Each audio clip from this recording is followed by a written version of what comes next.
Bonjour, bienvenue à notre petite émission Voici le jour. Et en effet, voici le jour du miracle que Dieu veut nous donner, de la bénédiction, de la guérison. Alors, recevez, tout comme le thème de l'émission, je le reçois. Alors aujourd'hui, recevez tout ce que Dieu a pour vous parce que voici le jour que Dieu a fait pour toi.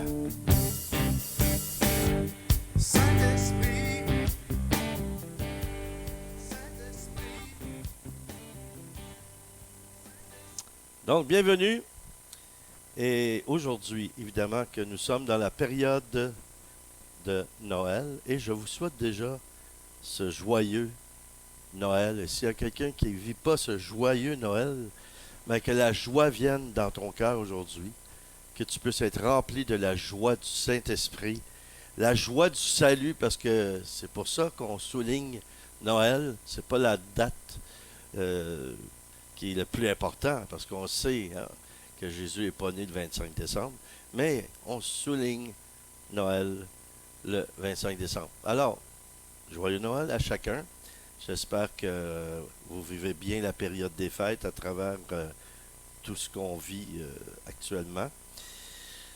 Ah, merci Dieu. Sa grâce nous suffit. Sa grâce nous suffit. Et je vais vous faire un chant. Et de plus en plus, vous allez entendre mes propres compositions. Et j'ai produit un album de Noël. J'en ai parlé, je pense, déjà. Et puis, c'est un nouvel album. Et un chant. Et à chaque fois que je le fais, je dis toujours la même chose sur ça. Mon épouse, elle le trouve, elle l'aime beaucoup, ce chant-là. Et il y a beaucoup de gens qui l'aiment, en fait. Et j'ai composé ça il y a peut-être au moins une vingtaine d'années. Et j'ai décidé de le faire sur l'album de Noël. Je pense que je ne l'avais pas fait sur aucun album. Alors, écoutons ce chant-là et puis unissons-nous dans la prière, que le Saint-Esprit nous guide à travers ce temps que nous avons ensemble. Et soyez comblés par notre Seigneur Jésus-Christ.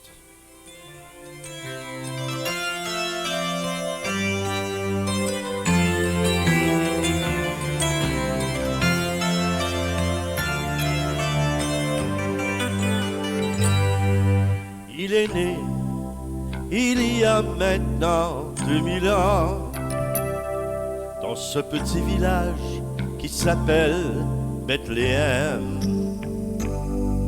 De Marie, la fille vierge de la promesse, d'où est venu l'enfant, le roi sauveur, Emmanuel, Dieu avec nous. Et dans le ciel, les anges chantent Alléluia. Emmanuel,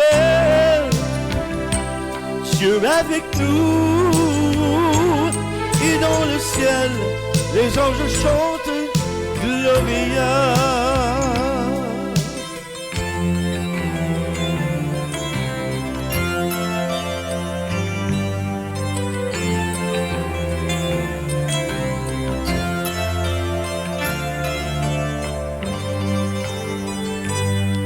Les bergers ont répondu à cet appel qui fut lancé par l'ange venu du ciel. Et les mages qui ont voulu voir le visage de ce Messie par l'astre annoncé. Emmanuel, Dieu avec nous. Et dans le ciel, les anges chantent Alléluia. Emmanuel, Dieu avec nous. Et dans le ciel, les anges chantent Gloria.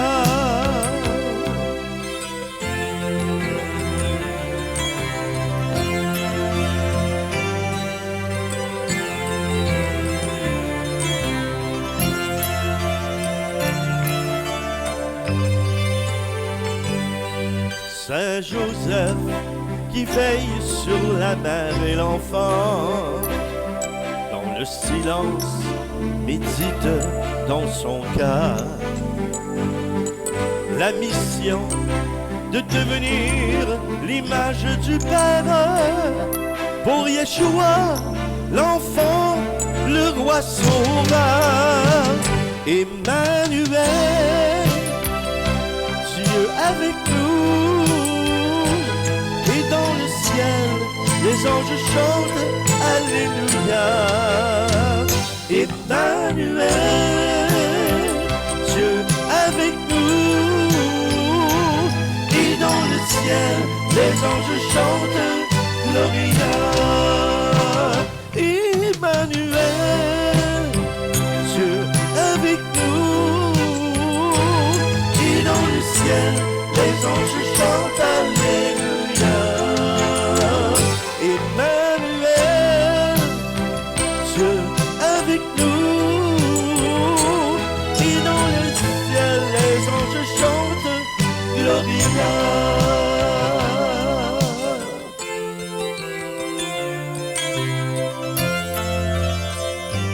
Gloria.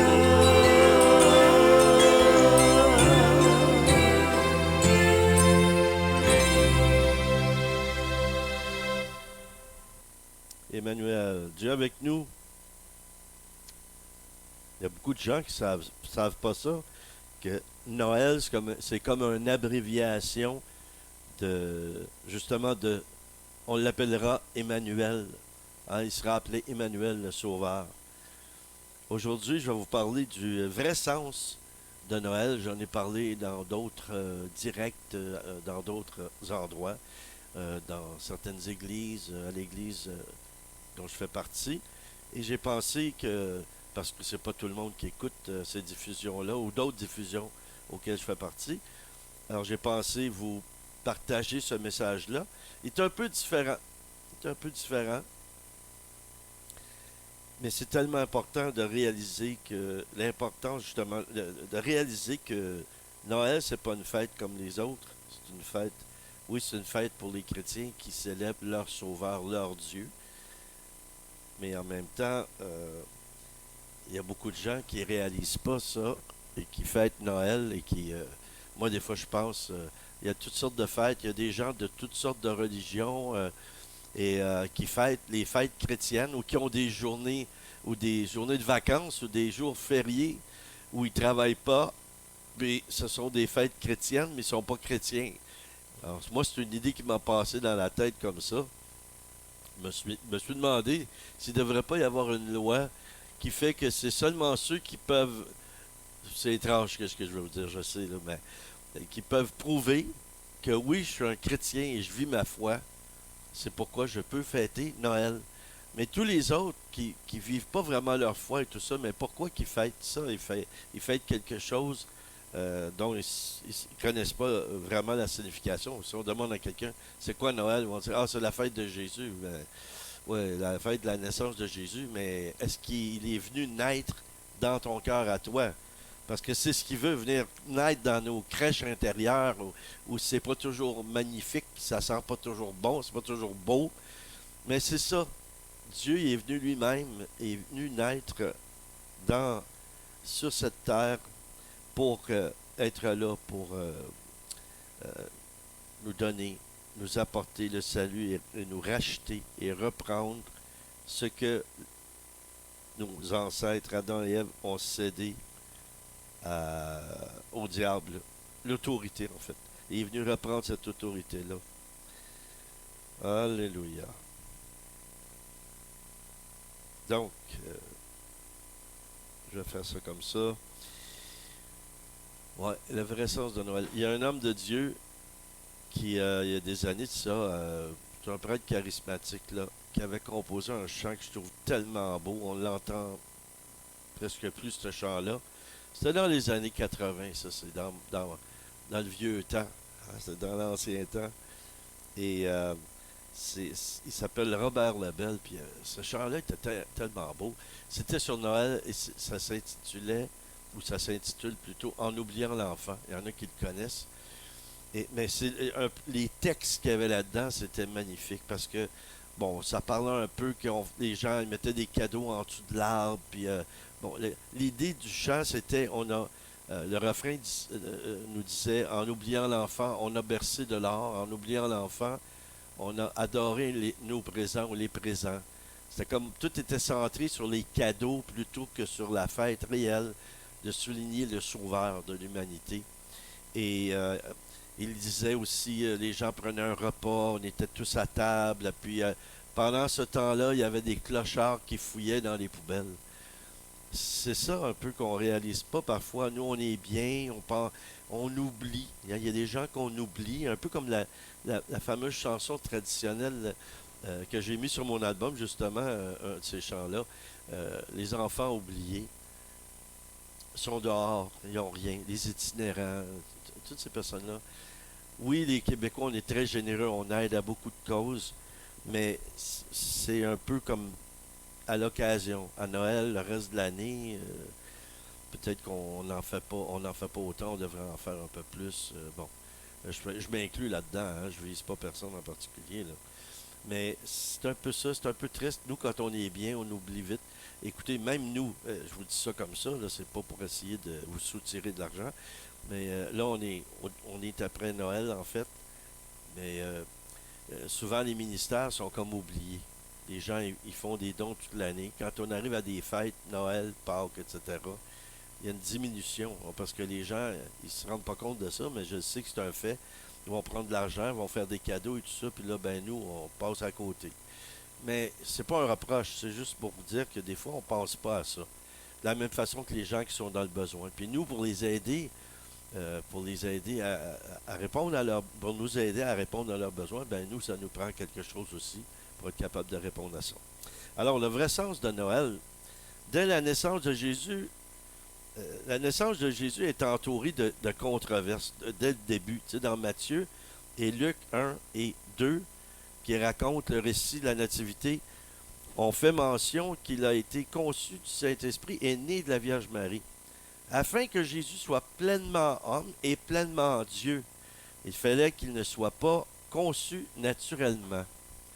La naissance miraculeuse est l'histoire centrale de Jésus. C'est un miracle.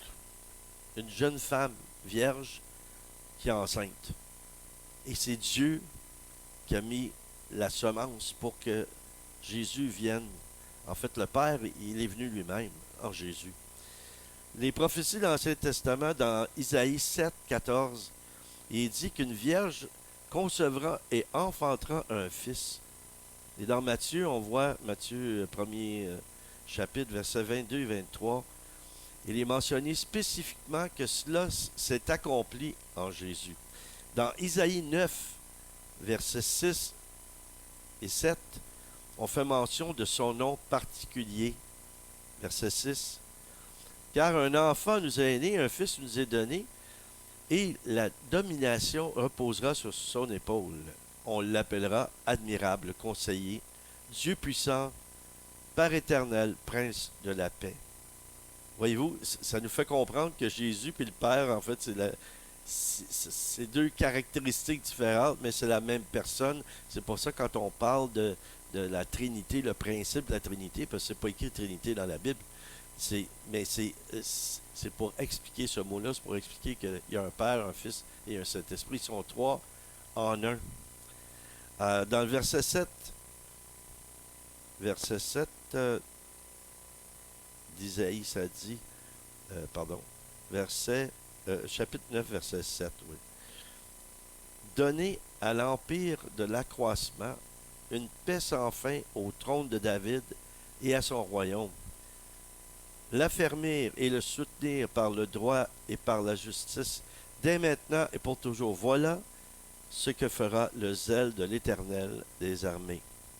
Bon, dans les versets suivants, on parle de ces caractéristiques qui sont particulières. Isaïe 11, versets 1 et 2.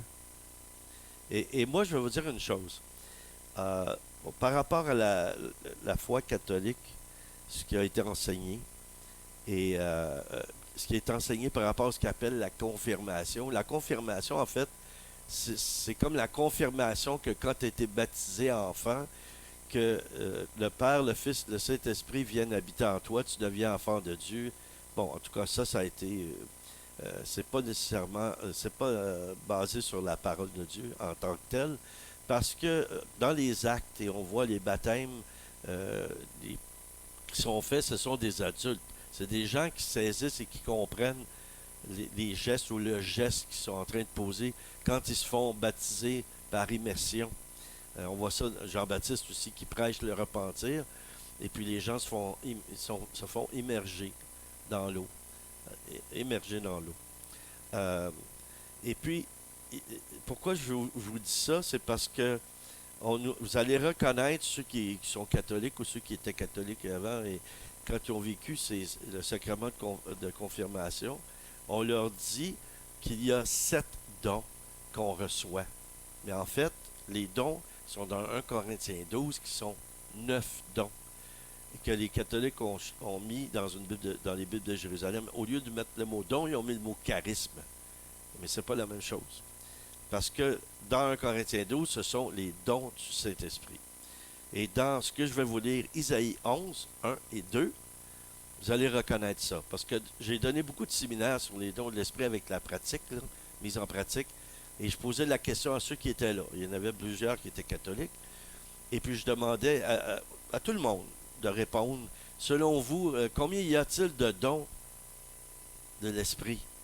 Et ce qu'on me répondait, c'est ce qui est écrit ici dans Isaïe 11, 1 et 2. Je vais vous le lire. Puis, ça parle de Jésus, par exemple. Il faut comprendre ça. Puis, un rameau sortira du tronc d'Isaïe, et un rejeton naîtra de ses racines. L'Esprit de l'Éternel reposera sur lui. Écoutez ça, là. Ils sont là, les dons dont on nous dit que c'est ces dons-là qu'on reçoit. Esprit de sagesse et d'intelligence, esprit de conseil et de force, esprit de connaissance et de crainte de l'Éternel. Bon, effectivement, quand on donne notre vie à Jésus, c'est pas à travers un rituel.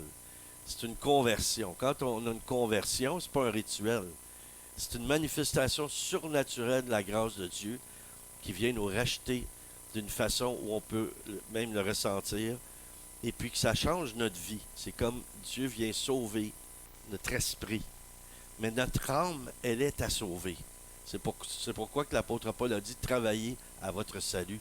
Ce qui veut dire que toi, ton esprit est connecté avec le Saint-Esprit, mais ton esprit à toi, humain, ton esprit, elle doit apprendre à l'âme à être dominée par l'esprit, ton propre esprit, qui est sous l'influence du Saint-Esprit ou la mouvance du Saint-Esprit. Donc, quand tu marches, on dit marcher par l'esprit, au lieu de marcher dans la chair ou dans l'humanité. Et quand tu vis dans l'esprit, mais c'est que ton esprit est en communion constante avec le Saint-Esprit. Et le Saint-Esprit, c'est Dieu. Donc, on voit ici, bon, ce que ça nous dit, mais ça parle de Jésus, c'est que Jésus, ça dit que lui, il va avoir ça.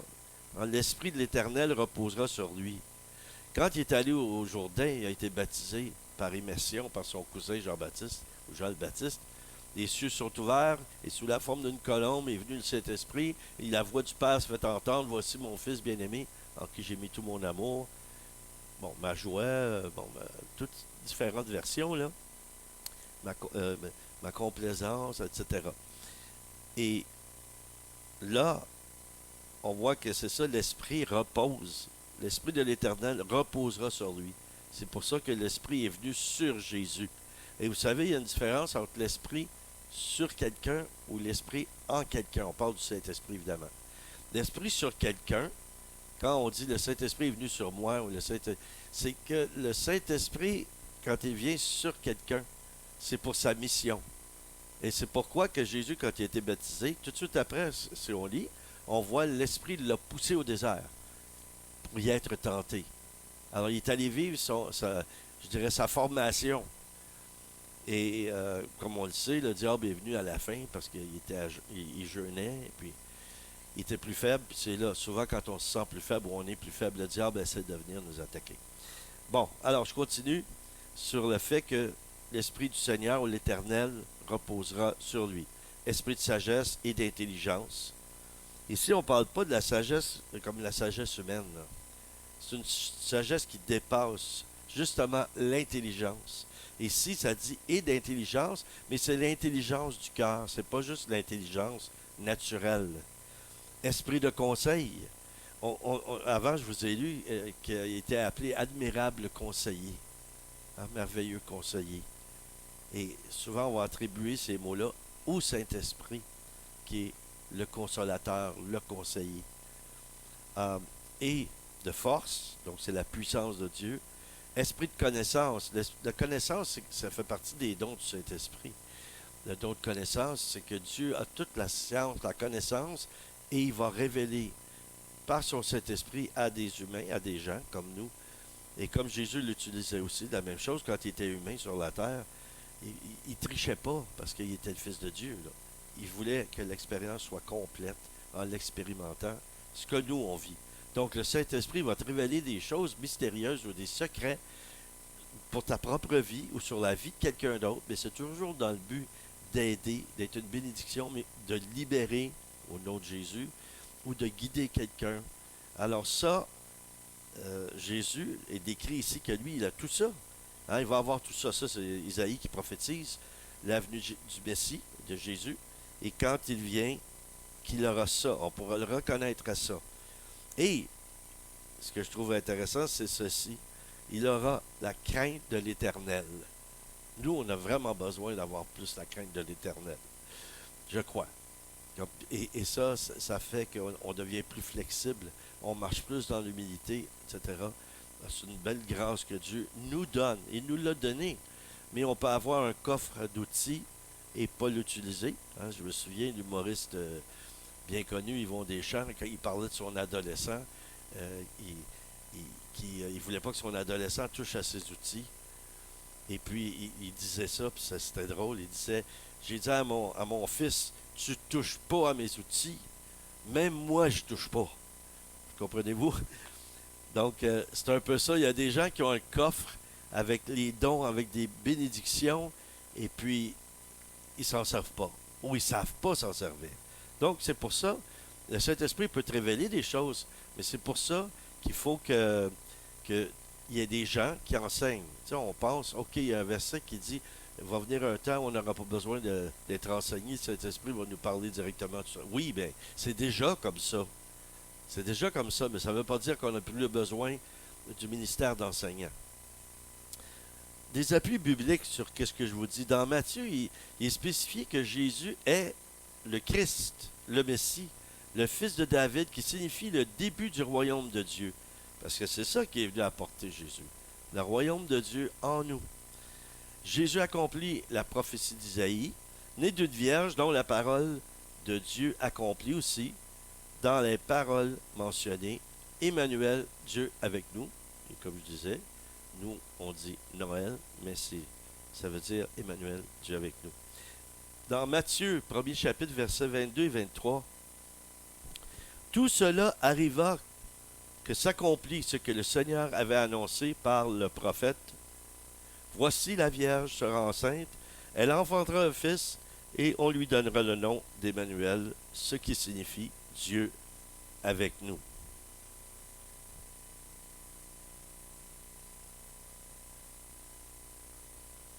Ça dit que le Messie viendra sauver son peuple de ses péchés. Matthieu 1, verset 21, ça parle de la Vierge Marie. Elle enfantera un fils et lui donnera le nom de Jésus. C'est lui qui sauvera son peuple de ses péchés. Quand même assez clair. La signification de la naissance d'une vierge, c'est ce qui donne tout le sens au christianisme, vu l'incarnation de Dieu parmi les hommes. Dans Jean 1, 13-14, lesquels sont nés, non de sang, ni de la volonté de la chair, ni de la volonté de l'homme, mais de Dieu. Et la parole a été faite chair, et elle a habité parmi nous, pleine de grâce et de vérité, et nous avons contemplé sa gloire, une gloire comme la gloire du Fils unique venu du Père. Ici, il faut faire attention aussi aux interprétations. Jésus, c'est pas le fils unique de Marie, c'est le fils unique de Dieu. Parce que, bon, beaucoup d'entre vous savent ça, il y a des versets où on voit, hein, Jésus, quelqu'un vient quand il était pour passer le paralytique par le toit. Jésus, tes frères, ta soeur t'attendent dehors, et puis là, lui, il a tourné ça parce que l'importance, c'était pas de savoir qu'il y avait eu des frères et des sœurs après, que lui soit né. Ce qui était important, c'était que faire la volonté de son père. Et c'est ce qu'il a répondu. Il a parlé de sa mère aussi. Sa mère était là. Puis il a dit, qui est ma mère, qui sont mes frères? Ce sont ceux qui font la volonté de mon Père qui est dans les cieux. C'est ça la réponse. Et c'est ça le message, l'importance du message. Alors, il ne faut pas commencer à se tirailler avec des trucs, doctrine, théologie et tout ça. Mais la Bible, il y a des choses, c'est noir sur blanc, qui ne devraient même pas laisser à interprétation. Et d'ailleurs, ça serait un non-sens parce que de croire que Marie et Joseph ne se sont pas aimés et puis qu'ils n'ont pas eu d'enfant après. Puis je vais vous dire pourquoi. Parce que si Dieu il est parfait, et il a dit dès le départ, allez multipliez-vous, il a dit ça à Adam et Ève, ça a resté. Là. Hein, l'homme va avoir une seule femme, Marie de... bon, etc., il quittera son père, sa mère, et s'attachera à sa femme. Et parce qu'ils étaient parfaitement équilibrés, c'est inconcevable, c'est bon nom, un bon mot pour ça, inconcevable qu'il ne se soit pas assez aimé pour avoir une relation. Je veux dire, c'est des êtres humains. Et l'affection, la tendresse et tout, ça se démontre aussi par ça. Il faisait pas chambre à part ou quoi que ce soit. Ça tient pas la route, ce genre de choses-là. Mais je dis pas ça pour essayer de prouver un point. Je vais juste vous dire des faits. OK? Vous pouvez croire ce que vous voulez, mais moi, je vous dis simplement ce qui est écrit dans la parole. C'est écrit. Et dans les traditions, quand on fouille un peu, on voit dans les traditions juives comment ça se vivait, les familles. Alors, la vie de Jésus. Dans l'Évangile, tout confirme les prophéties de l'Ancien Testament par le vécu de Jésus, qu'il est le seul sauveur de l'humanité. Donc, c'est ça, c'est clair, ça dit que c'est lui le sauveur de l'humanité, il n'y en a pas d'autre. On peut pas aller au ciel sans avoir Jésus, sans passer par Jésus. C'est lui le chemin. Il l'a dit, je suis le chemin, la vie, la vérité. Il est le seul, et il l'a dit. Personne n'a dit ça, ou n'a dit ça dans toute l'histoire de l'humanité. Il est le seul à avoir fait cette déclaration-là. Que ce soit Mahomet, Bouddha, tous les autres. Ils ont tous dit, j'ai reçu une illumination, mais aucun d'entre eux ont dit, je suis. Jésus, c'est le seul qui a dit, je suis. D'ailleurs, Dieu s'est présenté à Moïse dans le buisson ardent. Quand il lui a demandé, qui es-tu Seigneur? Il a dit, je suis celui qui est. Je suis. Et dans ce je suis-là, c'est la même racine que Yeshua en hébreu, là, que Jésus. Alors, il y a eu des témoins oculaires aussi de la prophétie qui ont été accomplis. Plusieurs ayant entrepris de composer un récit des événements qui se sont accomplis parmi nous. Bon, les deux suivants, ceux qu'on connaît hein, dans Luc, que j'ai mentionné avant, là, ça explique comment ça s'est passé. Puis les chrétiens sont témoins à leur tour de Jésus historique, mais aussi par les faits de la transformation personnelle en son temps par le Saint-Esprit qui fut donné. Alors, en terminant, j'aimerais ça qu'on puisse prier et demander au Seigneur que nous, à notre tour, on soit des Messies, dans le sens qu'on a le Messie en nous. On a Jésus-Christ en nous. Et le vrai sens de Noël, c'est l'annonce de l'Évangile. C'est un peu ça. L'annonce du royaume de Dieu. C'est le véritable message. Donc, je vous laisse avec ça. Je vous ai fait mes souhaits au début.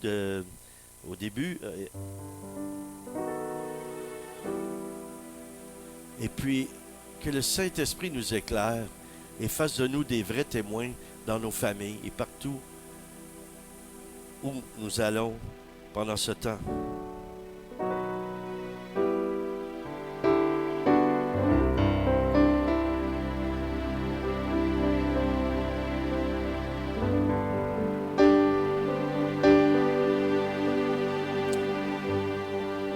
Merci Seigneur pour tout ce que tu as accompli pendant cette période. Même pendant les célébrations, tu es toujours là, celui qui guérit, celui qui libère, celui qui bénit.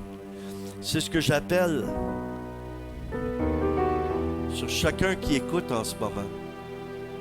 Oui, qu'il vit vraiment un joyeux Noël, d'être dans la joie, parce que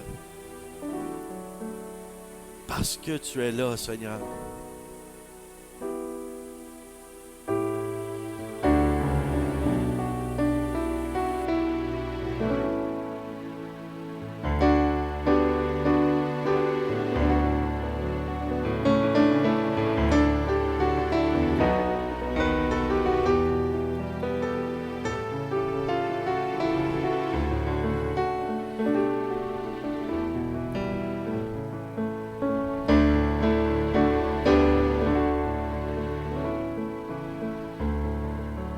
Merci Saint-Esprit de toucher chaque personne. Réponds à leurs besoins, Seigneur.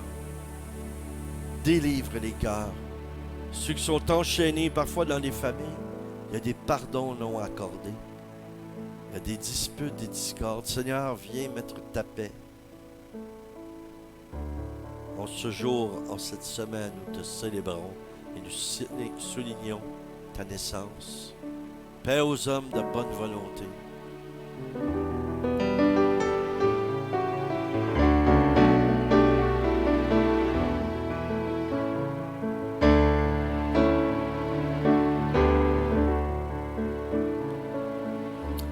Merci de nous encourager à la semaine prochaine et même à l'an prochain.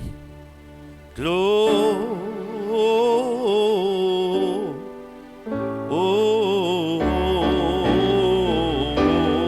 chante avec moi. In excelsis Deo, Gloria,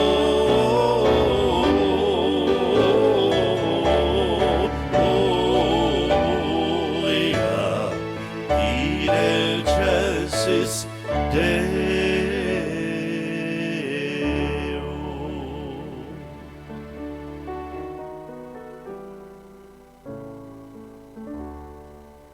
Soyez bénis. À bientôt.